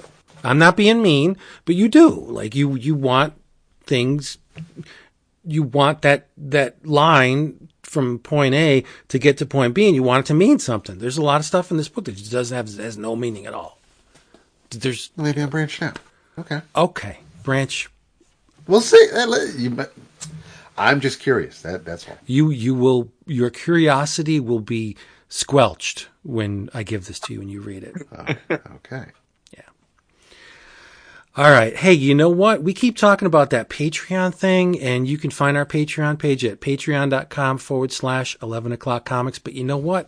We haven't been shouting out our new patrons on the regular, and I think it's something we should rectify, because we have four, count them, 4 new patrons. Well, three new patrons, I think, and one's returning to the fold. So thank you very much, patrons: David Jordan, Christopher Burton, Cameron Schrader, and Joseph Siraki. New patrons all. Well, yes, they're new patrons. Welcome back, or welcome to the fold. Hope you enjoy it. Hope you find value in it. And if you're wondering what this Patreon stuff is, like I said, patreon.com/11 o'clock comics. We have 2 tiers. $5 gets you the bonus episode and the episode with the extra stuff that nobody gets to hear. That's like hours and hours and hours of just pre-show, post-show, mid-show stuff that I took out, stuff that we record at Jason's house. You get all that. And you get the Book of the Month episode, which is the upcoming Book of the Month. 100 bullets. 100 bullets. 100 bullets. And, I mean, yes, it's... We said the first trade, which is just the first, I think, 5 or 6 issues. I started earlier in September, so I read the entirety of book 1. That's like the first 19 issues. But yeah, we're going to talk about 100 bullets. So Yep. that's the next bonus episode that we're talking about, a classic book. I have to pop some no-dos for that episode, but... What, dude? That's so fucking hurtful. Yeah. Because...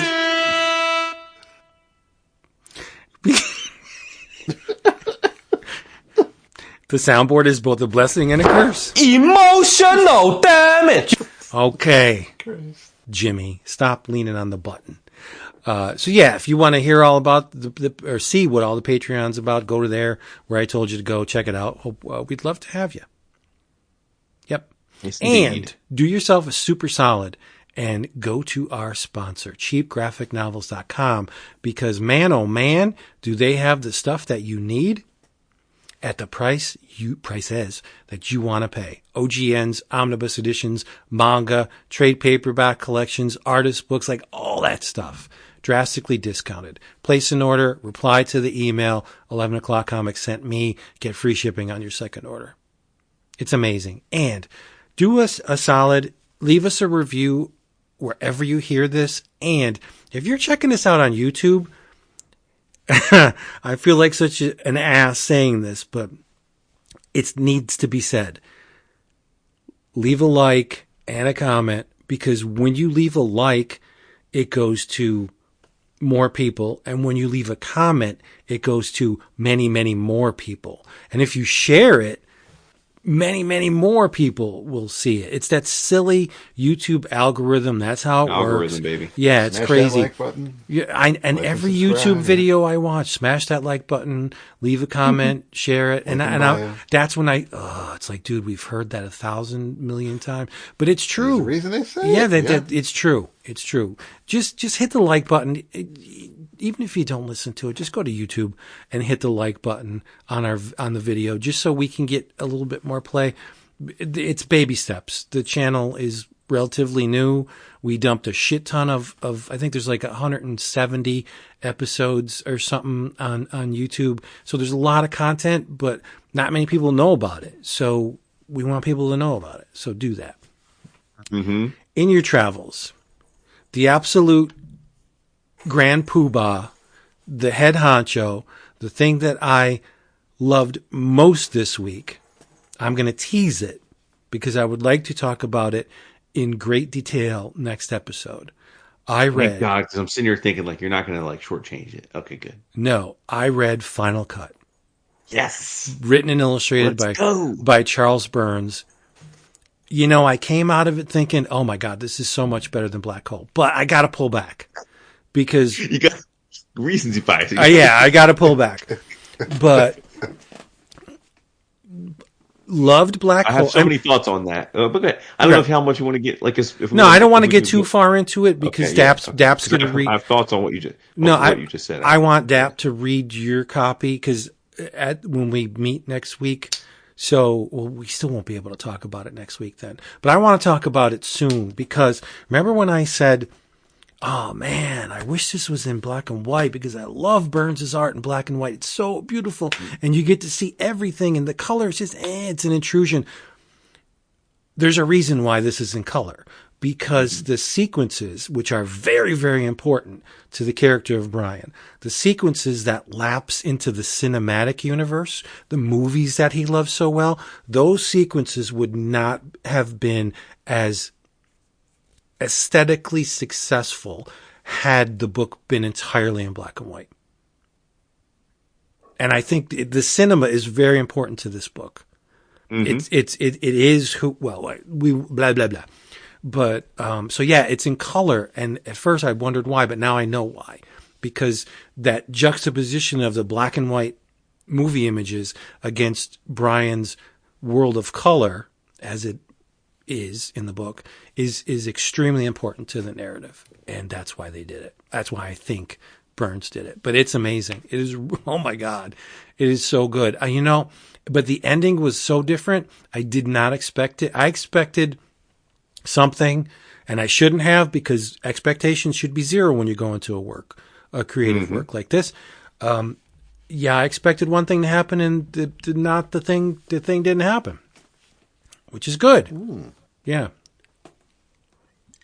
Yeah, like you said, let's talk about it next week. Because I don't want to repeat myself. But it's you need to go deep on this.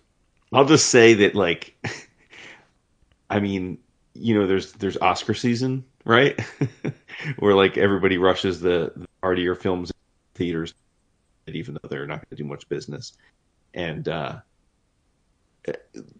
I think that with us, like for the 11 o'clockers, like I'm not really swayed by seasonality, because we're pretty meticulous about reading lots and lots of stuff and then keeping a track of what we liked and all that. So, but this is like that Oscar season, like tape that you send the voter and they're like, oh, what's this movie about? Let me see what this is. And then you put it in and you're like, this thing's winning the Oscar. It literally is The Last Picture Show. Yeah. It's so stupid. It's perfection, I think. Again, let's save it for next week. Yeah, me too. Yeah. Phenomenal. Again, Pantheon did justice to Charles Burns. Yeah. The package is just amazing. I love the cloth on the spine and the rest just board. I love that. I think that was really, really, really smart to do. There's so much. Yeah, it's great. It is wonderful. And when you look at this past year, everything that Burns has released this year, like this is he was on fire this year. With the comics thing, with the covers, I got them from Desert Island. He published a number of artists' publications. That the last one we got was all images from Final Cut that most of them aren't in this book. So it's like, and he did one for the previous volume. And it's just, this seems to be Burns's year. Definitely, I agree. Yeah. he better get his flowers. Say, I would hope so. So what else? Figured since the trade collecting both series is in the October previews, I just finished the 5th issue of the One Hand. So wrapping up the Six Fingers and the One Hand because they're meant to be read concurrently. What I thought was basically kind of just a straightforward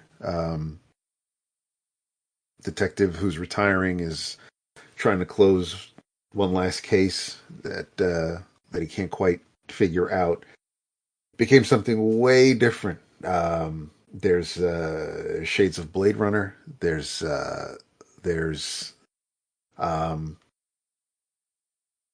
I'm not going to say lost, but there's definitely something else that reminds me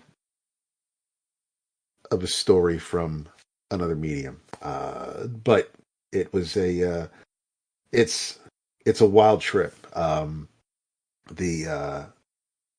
think the One Hand is probably the stronger of the two, but the Six Fingers is required because you can only go so far with the One Hand and expect to get any of the gaps or clues that you may pick up when reading it without reading the Six Fingers. But overall, I thought the two of them together. I figured the Six Fingers kind of ended the way I expected it to, considering who the main character was. But I was not expecting that ending with the One Hand. So these were both published by Image. The One Hand.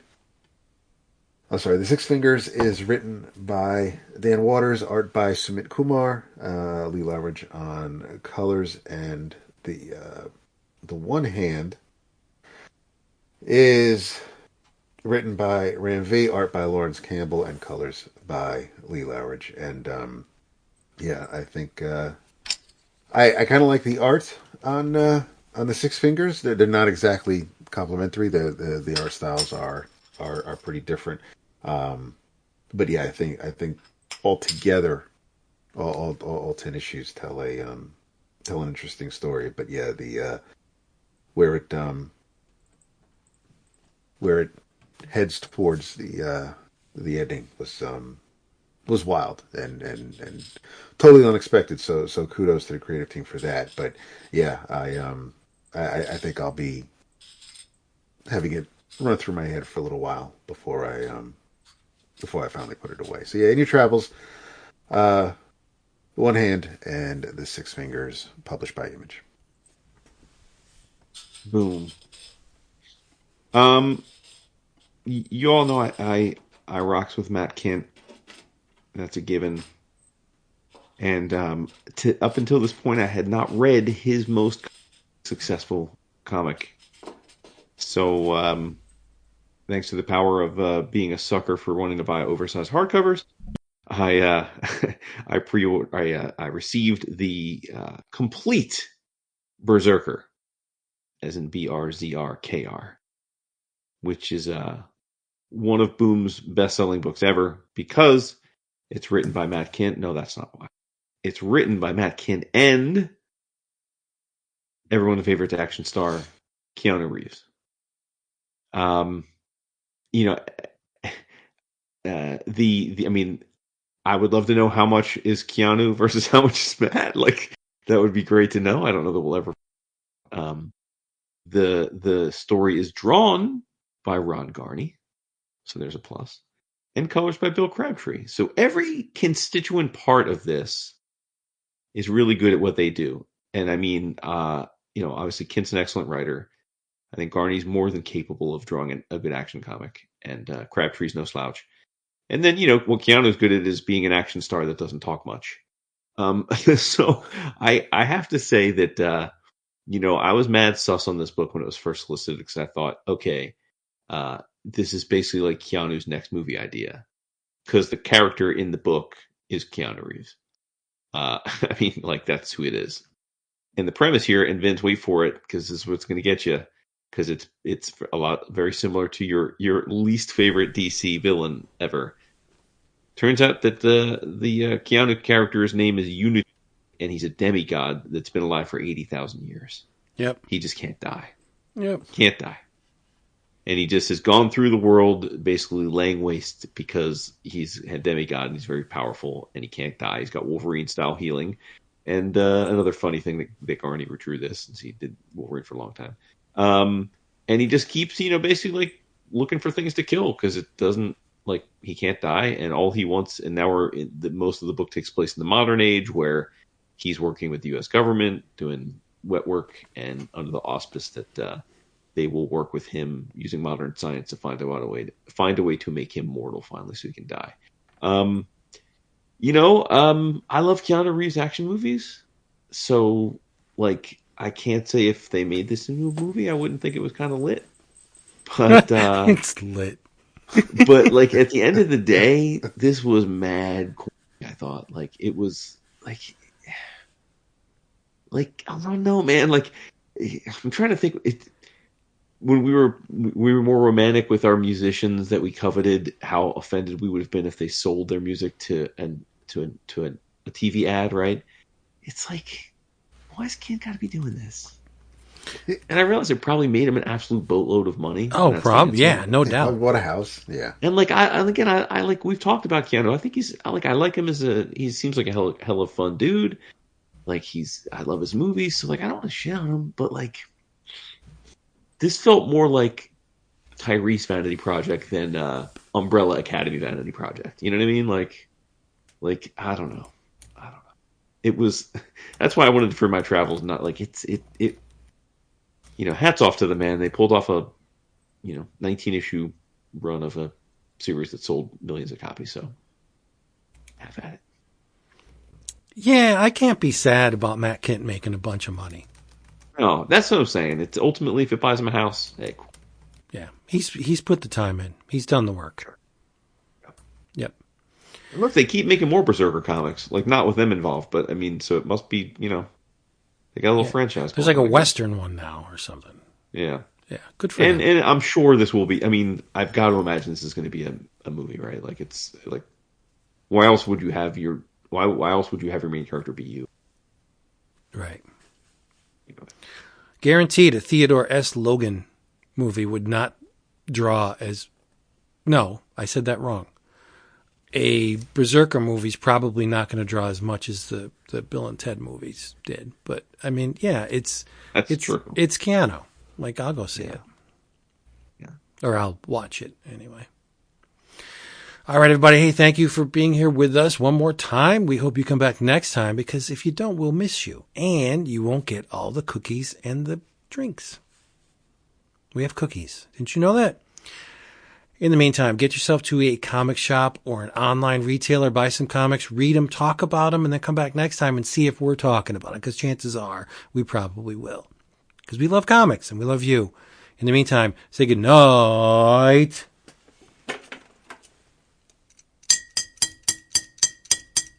Warriors. Wouldn't have been as successful. Come on to play. Tell me a story about when I was a little baby. David. Good night. Oh. It kind of sucks that everybody has access to the soundboard. And by sucks, I mean Jason. That's true, see, because you got to use your power wisely. Because I have access to it, David, but you don't see me. No, because you just... See, he thinks more is more, and that's not how it works with sound. Well played. We are out of here, people. We love you so much. Tell them. We are. And dude, this time next week, you'll be at my crib. Yep. Next week is the New York Comic Con, and we'll be there. And if you're there, come on up. Give us a hug. Talk to us. We'll go looking for some... We'll go diving in the bins together. Well, two of us. We'll go diving in the bins with you. Yes. And if you need me, I'll be over at the Ghost Machine booth. Yes. Probably not, but maybe. I'll be there with you. Nice. I'll be there. Save the singing for the car ride.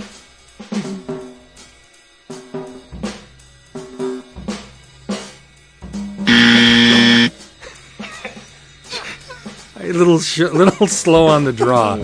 Yeah, if this was the Wild West, I'd be dead. That's it for that one.